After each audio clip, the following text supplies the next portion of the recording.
Inspiration. Vous vous êtes déjà demandé comment les gens vous perçoivent? Est-ce que vous inspirez la confiance? Est-ce que vous marquez les esprits? Quelle est votre influence sur les gens que vous connaissez ou que vous rencontrez? Qu'est-ce qui vous démarque des autres personnes? Qu'est-ce qui fait de vous quelqu'un d'exceptionnel? Salut à tous, c'est Gaëtan, j'espère que vous allez bien. Je suis très content de vous retrouver aujourd'hui pour un épisode du Book Club 154 sur Inspiration Podcast. Et si vous le voulez bien, dans ce Book Club, on va démarrer en jouant un petit jeu. Je vais vous demander de penser à une personne connue qui était toujours habillée d'un jean, d'un col roulé noir et de sneakers New Balance. Vous l'avez? Un grand monsieur de la tech. En effet, je parlais de Steve Jobs. Maintenant, un petit peu plus difficile, pensez à un grand monsieur toujours qui a passé 27 ans en prison avant de libérer son pays. Si vous l'avez deviné, je parle de Nelson Mandela.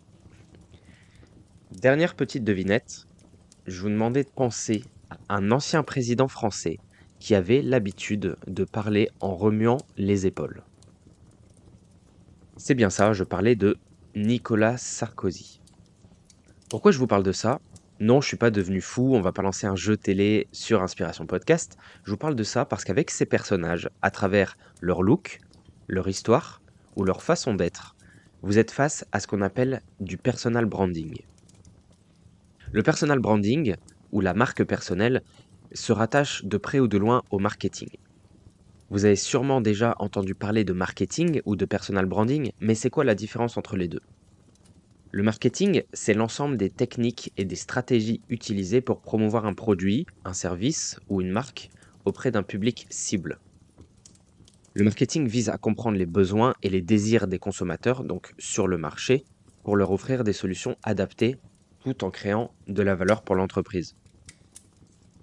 Le personal branding, quant à lui, c'est l'art de promouvoir et de gérer son image personnelle comme une marque. En gros, il s'agit de mettre en avant ses compétences, ses valeurs et son expertise pour se différencier et se positionner favorablement dans son domaine professionnel, dans son expertise en règle générale. Et j'ai lu beaucoup de livres de marketing parce que c'est une discipline qui m'intrigue, qui m'intéresse et qui, je pense, est une des clés de la réussite d'un projet ou d'un produit ou de soi-même avec le personal branding. J'ai lu des livres purement marketing, comme ceux de Seth Godin, un grand nom du marketing aux États-Unis. J'ai lu des livres de Simon Sinek, et j'ai remarqué que c'est une expertise qui reste plutôt américaine. Mais ce mois-ci, il y a les JO en France, les athlètes font une grosse performance. Alors, même si, vous l'aurez compris, le personal branding, c'est très à l'américaine, on va continuer à mettre la France à l'honneur, et on va parler de Caroline Mignot et de son livre From Zero to Hero. Pour ceux qui n'ont jamais entendu parler de Caroline Mignot, c'est une entrepreneuse et une marketeuse française renommée. Son parcours, il est marqué par une série de réussites dans le domaine de l'entrepreneuriat puisque elle a fondé plusieurs entreprises montantes comme WeContent, une agence spécialisée dans le marketing de contenu, et Richmaker, qui est une plateforme de mise en relation entre créateurs de contenu et marques. Ce que j'aime bien avec ces entreprises, c'est qu'elles mettent en place des synergies entre elles.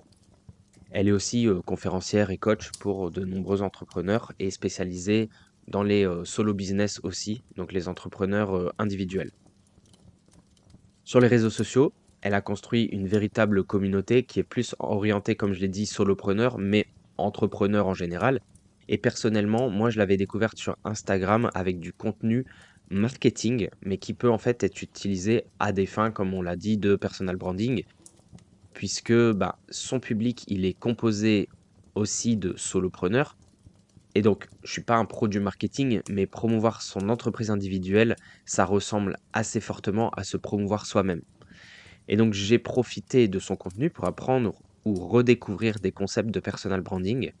Elle partage régulièrement des conseils en marketing, des témoignages inspirants, des astuces pour réussir dans le monde de l'entrepreneuriat.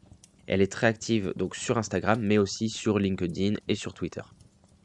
Son facteur différenciant, il réside dans sa capacité à allier la stratégie avec la créativité, tout en restant proche, assez proche de sa communauté et en partageant des contenus à forte valeur ajoutée. Alors forcément, quand on a son expertise et sa capacité de communication, la suite logique, c'était de sortir un livre. Dans son livre, From Zero to Hero, Caroline Mignot, elle partage son expertise, ses expériences pour aider les lecteurs à développer leur marque personnelle et à réussir dans le monde de l'entrepreneuriat. On voit que c'est aligné sur le reste du contenu qu'elle a fait sur les réseaux sociaux. Comme je disais, c'est une suite logique. Elle y aborde les stratégies de marketing digital, des techniques de personal branding et des conseils pratiques pour se démarquer dans un environnement qui est plutôt compétitif. Le livre est plutôt bien structuré, on en parlera après, mais de manière à guider les lecteurs depuis les bases du personal branding jusqu'aux stratégies avancées de marketing. On va y inclure donc des exemples concrets, des études de cas, des témoignages pour illustrer les propos et rendre les concepts un peu plus accessibles aussi. Et donc le livre, initialement, il s'adresse voilà, à tous ceux qui souhaitent maximiser leur potentiel pour lancer une nouvelle entreprise, pour promouvoir un projet ou pour améliorer leur image professionnelle. Les valeurs que Caroline Mignot met en avant dans son livre sont la persévérance, l'authenticité et la créativité. Et alors pourquoi j'ai acheté ce livre? Déjà, comme je l'ai dit, je lis beaucoup de livres de marketing parce que c'est un sujet qui m'intéresse, mais je m'attendais aussi à ce que le livre de Caroline Mignot soit un petit peu plus concret. Comme je l'ai dit dans l'épisode sur Start with Why, la théorie c'est bien, c'est super intéressant, mais il faut savoir l'appliquer, savoir par où commencer et quelles sont les étapes à suivre. Et donc j'y voyais aussi l'occasion de redécouvrir un peu le marketing sous une forme un peu plus concrète, un peu plus terre à terre, et aussi avec un accent un peu plus français, puisqu'il y a beaucoup de pratiques marketing aux États-Unis qui ne sont pas forcément réapplicables en France, puisque on a des cultures qui sont un petit peu différentes. J'y voyais aussi l'occasion de trouver des axes d'amélioration pour notre podcast Inspiration qui grandit petit à petit. Et puisqu'on a passé beaucoup de temps avec Jules à travailler sur le podcast cet été, je voulais trouver des petites idées, des astuces pour enrichir encore un petit peu plus notre contenu et vous proposer du contenu toujours plus qualitatif. Et puis ça a été difficile pour moi de ne pas l'acheter parce qu'il a été bien marketé forcément. J'ai pu voir le processus du choix de la couverture sur Instagram et Caroline en parlait beaucoup avant que le livre sorte en librairie, donc forcément ça crée déjà un petit peu d'attente, un petit peu de curiosité. J'ai lu ce livre récemment et je vous avoue que j'ai été agréablement surpris par le contenu d'un tel livre marketing/personal branding. Alors, qu'est-ce qu'on retrouve dans ce livre? Déjà, un sommaire qui reprend les codes du storytelling, et ça c'est beau. Le titre c'est From Zero to Hero, donc même si c'est implicite, je trouve ça super cohérent de garder le storytelling du héros avec les péripéties, avec l'élément déclencheur, etc. Dans ce livre, Caroline Mignot a adopté une écriture qui se lit vraiment bien et qui permet de vulgariser un savoir plutôt technique. Déjà, moi, j'étais conquis quand elle a fait une référence à Harry Potter dans son prologue et que l'introduction démarre par une citation de Tony Stark. La fin fait partie du voyage. Tout est réfléchi pour rentrer dans le thème du livre tout en diffusant un savoir. C'est comme quand vous arrivez dans une soirée à thème et que la déco et la nourriture ont été pensées dans tous les détails. On aborde aussi, dans ce livre, des concepts clés, théoriques, mais pas que, sur le marketing. On parle de SWOT, on parle de Golden Circle, le concept de Simon Sinek, on parle de funnel d'acquisition, on parle du triangle de Karpman, qui est un peu plus psychologie, on parle de building public, donc construire avec son public, on parle de collaboration entre des comptes pour propager son influence, et je ne fais que citer ceux qui me viennent à l'esprit. Si je prends l'exemple de la matrice SWOT, c'est à la base un outil business qui permet de lister les forces, les faiblesses, les opportunités et les menaces pour une entreprise, par exemple quand elle se lance sur le marché. Et là, Caroline Mignot, elle vous propose de faire votre SWOT à vous. Elle explique comment se poser les bonnes questions pour la remplir et elle donne un exemple de SWOT personnel pour réappliquer ce concept au personal branding. Ce que j'aime bien, c'est qu'on fait une repasse sur énormément d'outils marketing sans tomber dans le cours magistral. Pour quelqu'un qui a déjà des notions, ça permet de repasser sur l'outil et de voir comment l'implémenter concrètement. Ça donne des idées. Pour quelqu'un qui ne connaît pas, ça permet de présenter rapidement le concept et de le comprendre concrètement. On retrouve aussi, au fur et à mesure des chapitres, des parties de son histoire qui sont racontées. On apprend un peu plus sur Caroline Mignot, sur ses expériences professionnelles marquantes, sur ses influences. Et alors qu'elle fait du contenu digital qui se veut plutôt court et concis, ici, elle prend le temps de nouer aussi une relation plus profonde avec ses lecteurs. et franchement, c'est bien joué. Elle partage ses débuts en tant que blogueuse, ses échecs, ses réussites. Elle partage les parties difficiles qui l'ont forgée et qui finalement l'ont fait devenir la personne qu'elle est aujourd'hui. Et encore une fois, on reste dans les codes du storytelling, mais je trouve que c'est un exercice de vulnérabilité qui n'est pas évident et qui est vraiment plein de valeur. On retrouve des images de contenu, on voit pas mal de screenshots de contenu LinkedIn notamment, des posts, des bannières pour donner des exemples de bonnes pratiques, mais aussi sur ce qu'il ne faut pas faire. Et là, elle partage ses anciens posts LinkedIn par exemple. Elle aurait pu anonymiser ou prendre des posts de quelqu'un d'autre, mais elle a aussi fait le choix de l'humilité et de la vérité pour montrer qu'elle a fait du chemin, qu'elle a appris de ses erreurs avant de partager sa sagesse à ses lecteurs. En plus de ces images, on retrouve des graphiques pour expliquer ou illustrer des concepts avec, vous l'aurez deviné, toujours une charte graphique avec un petit personnage qui représente le héros. C'est bien parce qu'avec les images, ça permet d'avoir du contenu marquant qui permet de marquer les concepts, mais aussi de se repérer dans le livre. On retrouve aussi quelque chose d'assez original, ce sont les QR codes qui renvoient vers des vidéos, des réels. Comme je vous avais dit, son contenu il est assez qualitatif déjà, mais en plus, voilà, on est redirigé vers des réels. C'est super intelligent et c'est une des techniques de Caroline Mignot notamment, de lier fortement ses contenus et plateformes entre elles. Par exemple, faire des réels sur des extraits de podcast, inclure les épisodes vidéo de son podcast dans ses newsletters, renvoyer à son compte Instagram depuis LinkedIn ou l'inverse. Et donc ici, on voit que Caroline Mignot, elle pratique exactement toutes les astuces, toutes les bonnes pratiques qu'elle met aussi en place. Et on voit que ça marche. Dans le livre, on va retrouver aussi des ateliers pour s'ouvrir sur certains sujets. Et là, dinguerie, vous pouvez écrire directement dans le livre. Ça, c'est très fort parce que pour quelqu'un qui est spécialisé dans le marketing digital, savoir exploiter pleinement le format du livre, c'était pas forcément évident.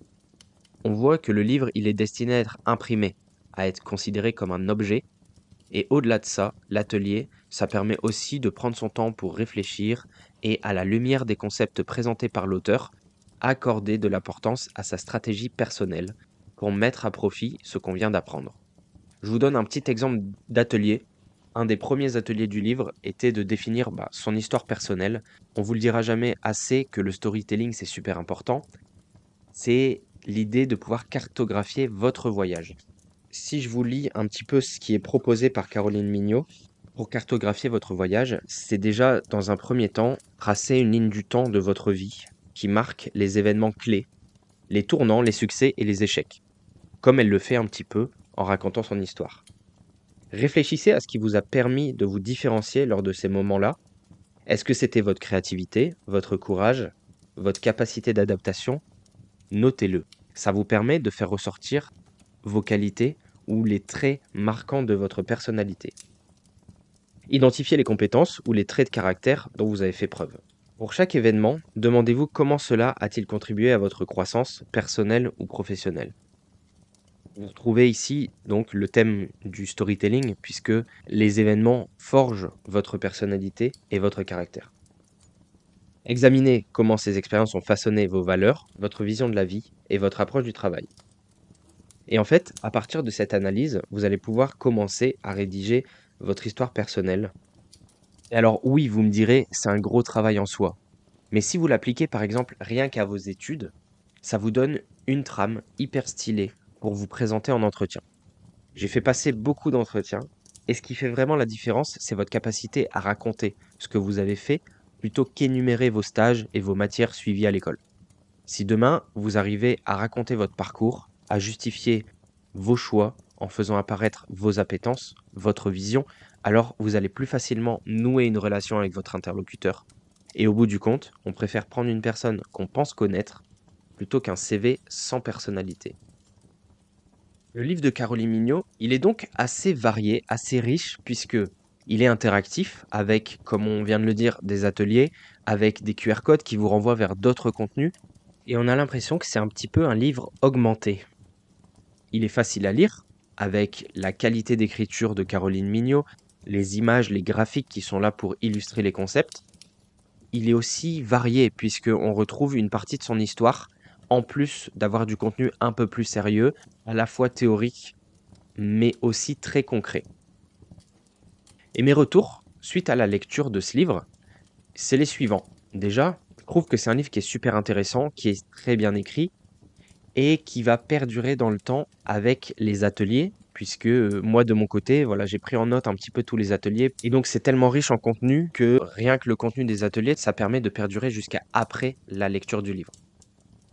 Ça permet d'avoir à la fois des pistes d'exploration grâce aux ateliers, mais aussi des idées concrètes à implémenter avec des images, avec des actions qui sont faciles à entreprendre, mais qui sont issues d'une réflexion très poussée d'une experte en marketing digital. Il faut noter aussi que voilà, Caroline a fait des choix audacieux de mettre des QR codes, puisqu'il faut savoir les maintenir, hein, c'est des URL, etc. Et il faut que ça puisse perdurer dans le temps. Et pareil, elle a fait un choix qui est assez osé de mettre des screenshots, puisque quand on parle de LinkedIn, on parle d'un réseau social qui potentiellement peut décliner sur le temps. On parle de codes, on parle de bonnes pratiques qui peuvent changer aussi en fonction des périodes. Et ce qui est vrai maintenant, pour un réseau social n'est pas toujours vrai sur le long terme, puisque les algorithmes changent, les façons de créer du contenu évoluent, et donc c'est une petite prise de risque de mettre en avant du contenu très actuel. Toujours d'un point de vue contenu, le livre est assez tourné LinkedIn, mais franchement, il reste réapplicable partout. Un peu comme Gary Vee dans ses ouvrages, on cible un réseau social en particulier, mais on a toujours des codes et des bonnes pratiques qui restent assez génériques et assez concrètes pour être réappliquées partout. Et en somme, je trouve que c'est une vraie initiative de la part de l'auteur parce que ça permet d'avoir un livre sur un sujet théorique qui est super concret, tout en prenant le risque qu'il soit très actuel en y mettant les QR codes, les screenshots, etc. Donc à voir si ça tient dans le temps. Mais pour moi, c'est encore une raison de plus d'aller acheter le livre le plus rapidement possible pour pouvoir le lire tant qu'il est d'actualité. Donc pour conclure, comme vous l'aurez compris, c'est un livre que j'ai beaucoup aimé. Je ne lis pas énormément cette année, mais c'est un livre qui se lit vraiment bien, qui est agréable et que je recommande tout simplement. Que vous vouliez monter un business solo, commencer à créer du contenu sur LinkedIn, appliquer des techniques à un projet digital comme un podcast ou un compte Instagram par exemple, mais c'est aussi un bon livre pour vous poser des questions et simplement améliorer votre personal branding en faisant des ateliers, en donnant une vraie orientation volontaire à votre style pour mettre en valeur votre personnalité. Je vous donne un exemple bête, mais j'adore m'habiller en noir et quand j'ai commencé à travailler, j'avais quelques notions de personal branding et j'aimais vraiment ce concept des couleurs et émotions qui vont de pair. J'ai donc fait attention, même si j'en avais très envie, de ne pas choisir des costumes noirs, mais plutôt des bleus pour aller au travail. En effet, le bleu, c'est la couleur du business, de la confiance, de la stabilité. Alors que le noir, c'est plutôt une couleur mal connotée qui inspire peu confiance. On la nuance souvent avec le blanc parce que le blanc, c'est la pureté, l'innocence. Et j'ai donc commencé à porter des costumes bleus avec une chemise blanche. Et j'ai pas eu l'occasion de comparer pour vous faire un retour et vous dire si vraiment le noir m'aurait porté préjudice en business, mais c'est ce genre de petits détails auxquels je me suis attaché quand j'ai démarré dans le monde du travail. J'avais plutôt tendance à être fermé sur moi-même en école, et ces petits efforts m'ont globalement aidé à m'ouvrir un peu plus. Si vous souhaitez mettre en place ce genre de petites actions, découvrir ces astuces-là qui permettent de changer parfois le regard que les autres ont, ou simplement qui vont vous permettre de mettre en avant un trait de votre personnalité que vous souhaitez développer, alors je pense que vous allez retrouver pas mal d'astuces dans ce livre. Voilà, on arrive à la fin de cet épisode de Book Club. J'espère que le contenu vous aura plu. Encore bravo à Caroline Mignot d'avoir réussi à retransposer le marketing digital à la culture française. J'espère que cet épisode, ou encore mieux le livre, vous permettra de développer votre marque personnelle et de vous épanouir en développant les traits principaux de votre personnalité. Je vous encourage à nous suivre sur Spotify, si ce n'est pas déjà le cas, à activer la cloche pour recevoir les notifications quand on sort des nouveaux épisodes.